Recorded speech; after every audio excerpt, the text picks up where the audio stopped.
बिस्मिल्लाहिर्रहमानिर्रहीम अस्सलाम वालेकुम। आज हम बात करेंगे पीपीएससी में जो बंदे क्वालिफाई कर जाते हैं, यानी उनको इंटरव्यू के लिए कॉल लेटर आ जाता है, तो चंद एक मालूमात हैं जो आपके साथ शेयर करूंगा कि आपने इंटरव्यू के लिए जो है वो किस तरह करके उनके क्वेश्चन के जवाब देने होते हैं, या फिर आपको इंटरव्यू के रूम के अंदर क्या क्या बातें जो है वो आपसे पूछी जाती हैं, डिस्कस करनी होती है और आपने उनका किस तरह फेस करना होता है। सबसे पहले चलें देखते हैं कि जब आप देखें स्क्रीन के ऊपर नज़र आ रहा होगा कि जब आप इंटर होते हैं ना इंटरव्यू रूम में, तो क्या होता है, you should enter the room and से अस्सलाम वालेकुम विद अ स्माइल। आपने कमरे का दरवाज़ा खोल के अंदर दाखिल होते हुए आपने छोटी सी एक मुस्कुराहट पास करनी है और साथ में कहना है कि अस्सलाम वालेकुम। फिर आपके आगे 3 बंदों का पैनल भी हो सकता है, 5 बंदे भी पैनल में होते हैं, जिसमें एक जो होता है, 1 या 2 आपके सब्जेक्ट स्पेशलिस्ट होते हैं और एक आपका साइकोलॉजिस्ट होता है, और इस तरह आपके पैनल के अंदर मौजूद एक फ़ीमेल भी ज़रूरी होती है, चाहे वो 3 का पैनल बनाएं या वो 5 का बनाएं। तो आपने आगे चलते हुए अपनी सीट तक जब पहुंचने, तो have your seat with permission. आपने जब वो आपको कहे बैठने के लिए तो आपने सीट के ऊपर बैठना है, वगरना वो सलाम पास करके जब आप जाते हैं सीट के पास तो आपने वहाँ पर खड़े रहना है। वो क्या देते हैं कि चंद 1 या 2 सेकंड में वो क्या देते हैं कि हैव अ सीट, तब आप जो है वो बैठ जाएं। You should not be nervous and try to be calm. आपने जो है वो बिल्कुल परेशान नहीं होना, बिल्कुल खुश मिजाजी और इत्मीनान और तसल्ली दे जो है एक्सप्रेशन आपके जो हैं वो बेहतरीन, इस तरह बीइंग अ कॉन्फिडेंटल, आपके कॉन्फिडेंशियल होने चाहिए, वो आप में कॉन्फिडेंट नज़र आना चाहिए, थोड़ी बहुत भी आपको परेशानी जाहिर नहीं करनी। Listen to the panelist question calmly. सबसे पहले उसके बड़े शाइस्तगी से आप उसके सवालात सुने जो वो आपसे सवाल कर रहा है। थिंक अ फ्यू सेकंड, चंद एक सेकंड सोच लें, एंड रिस्पॉन्स कॉन्फिडेंटली, और आप उसका जो रिस्पॉन्स है वो बेहतरीन एक कॉन्फिडेंस के साथ दें। If you don't know the answer of a question, के कोई ऐसा सवाल वो आपसे कर देता है जिसका जवाब आपको नहीं आता, you may skip it and don't show any nervousness. आप उसको स्किप कर सकते हैं, आप उसको स्किप कर दें। तो उसके बाद आपने परेशान नहीं होना कि ये मुझे सवाल नहीं आया, मेरे इंटरव्यू में से नंबर जो हैं वो कट जाएंगे। ये भी मैं आपको बता देता हूँ कि नंबर असल में वो वहाँ पर काउंट किस बात के कर रहे होते हैं, आगे चल के इंशाल्लाह वीडियो में मैं बात करता हूँ इस पर। As nobody knows everything. इस कायनात में कोई एक फ़र्द नहीं ऐसा कह सकता कि वो सारी की सारी बातें जानता है। हम में से कोई हर एक बंदे को कोई ना कोई ऐसी बात होती है जो मालूम नहीं होती, तो आपने इसका पॉजिटिविटी ये देखते हुए उसको स्किप कर देना है कि हमें ये पता नहीं है। If by character you are not extrovert don't worry at all. वो एक्सट्रोवर्ट ये कहते हैं कि आपके अंदर परेशानी हो लेकिन आप बाहर से उसको शो नहीं कर रहे। अगर आप में ऐसी कॉन्फिडेंस भी मौजूद नहीं है तब भी आपको परेशान नहीं होना। मैनी टाइम्स, बहुत जो ऐसा कई बार हो जाता है, introverts perform better than extroverts. ऐसे लोग जिनके अंदर परेशानी होती है वो बाहर से जाहिर बिल्कुल नहीं करवाते, उनसे भी अच्छा वो लोग परफॉर्म कर जाते हैं जिनको थोड़ी सी परेशानी हो और वो जो है नर्वसनेस शो करना शुरू कर देते हैं और परेशान हो जाते हैं।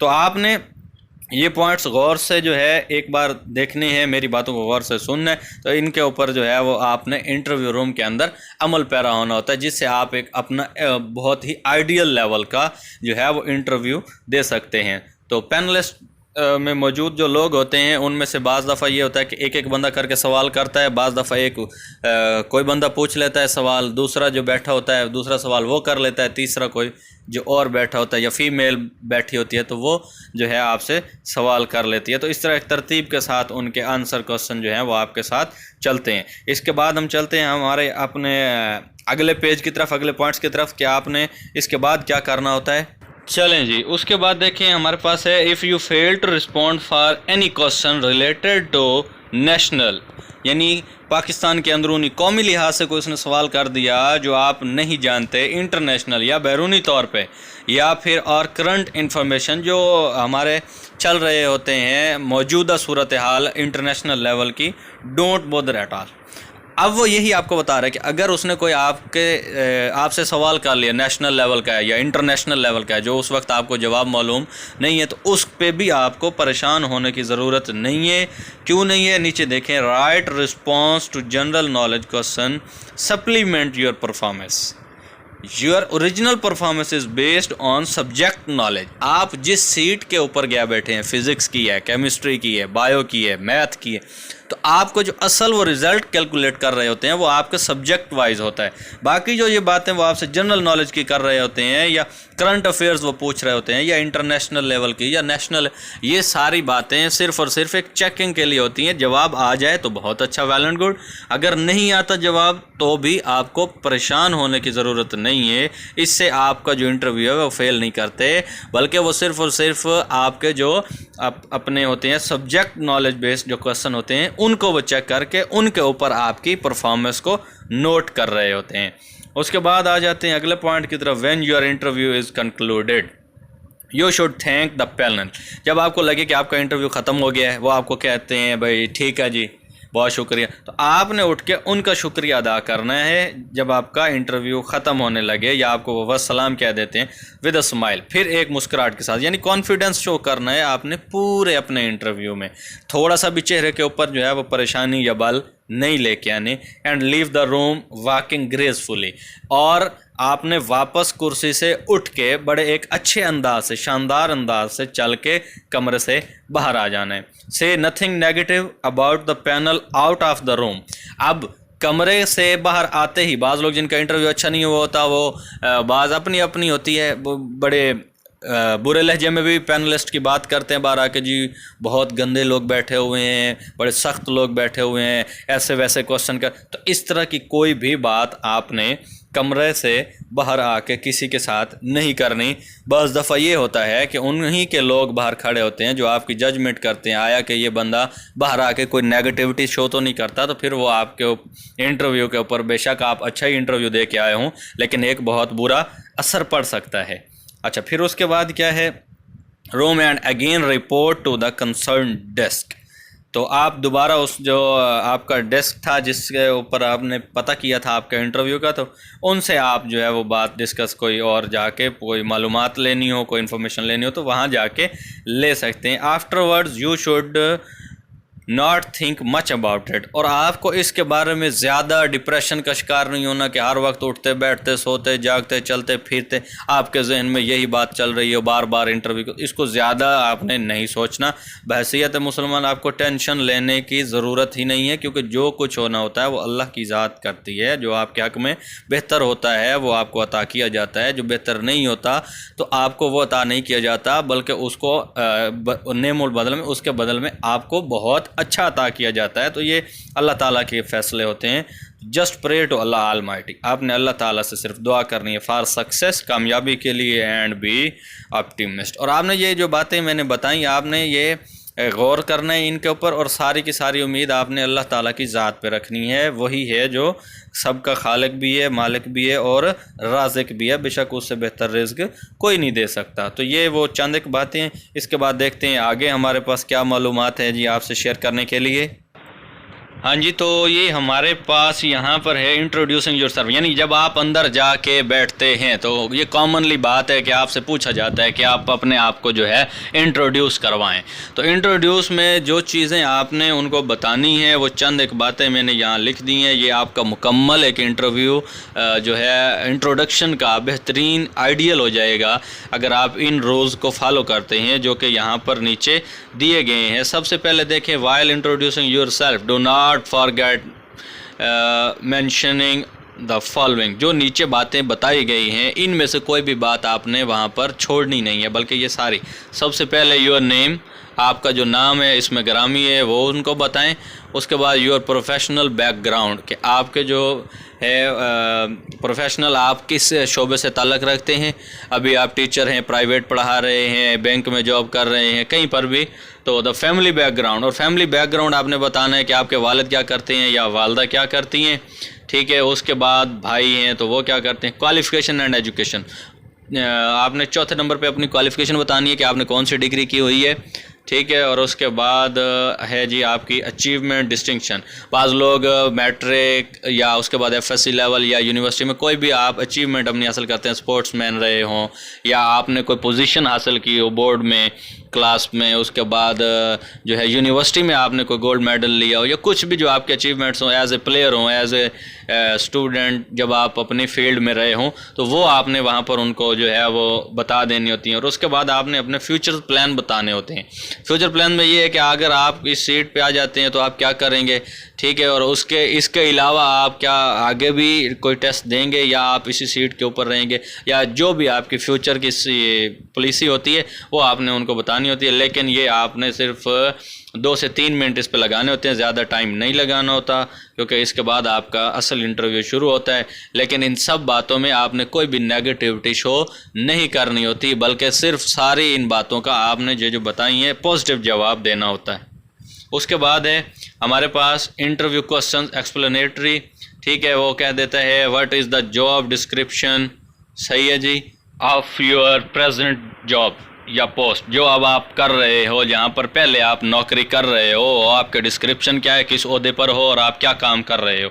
तो ये जो है, ये मैं चंद एक सवाल बता रहा हूँ जो आपसे वहाँ पर पूछे जा सकते हैं कि इंटरव्यू के अंदर। तो अगर पहले से माइंड एक सेट हुआ हो तो बंदे को वहाँ पर जवाब देने के लिए परेशानी नहीं होती, इसलिए मैं आपके साथ यहाँ पर ये बातें शेयर कर रहा हूँ, ठीक है। तो ये पूछा जाता है, तो आप जो भी हैं teacher, as a private teacher या प्राइवेट कंपनी में, या अकाउंटेंट के तौर पे, या डाटा एंट्री ऑपरेटर के तौर पे, या जो काम आप अपना कर रहे हैं, तो ये आपने इस क्वेश्चन का जो आंसर है वो अपनी फील्ड के मुताबिक जो है वो तैयार कर लेने हैं, ठीक है जी। उसके बाद है who are renowned Pakistan that belong to your district that districts and what are their distinctions, ठीक है जी। तो इसमें वो आपसे ये पूछता है कि आपके ज़िले से कौन ऐसा बंदा है जो पाकिस्तान को जो है इस वक्त एक लेवल के ऊपर जो है वो नुमाइंदगी वगैरह करो, या उसने कोई ऐसा इक़दाम किया हो जो न्यू हो आपके ज़िले में और उसको रिप्रेजेंट कर रहा हो, तो आपने उसकी जो है वो बतानी होती है। तो यानी वो आपके ज़िले में कौन सा नया जो है वो उसने काम किया हो। What was the issue that happened in our concern with your district and got media coverage. तो आपने कोई एक ऐसा जो है वो काम बताना है जो आपके डिस्ट्रिक्ट में हुआ हो, ज़िले में हुआ हो, और उसको बहुत मीडिया ने कवरेज दी हो, मीडिया के ऊपर उसको बार बार चलाया गया हो कि वो क्या जो है वो ऐसा मसला था, या what is your opinion in this matter.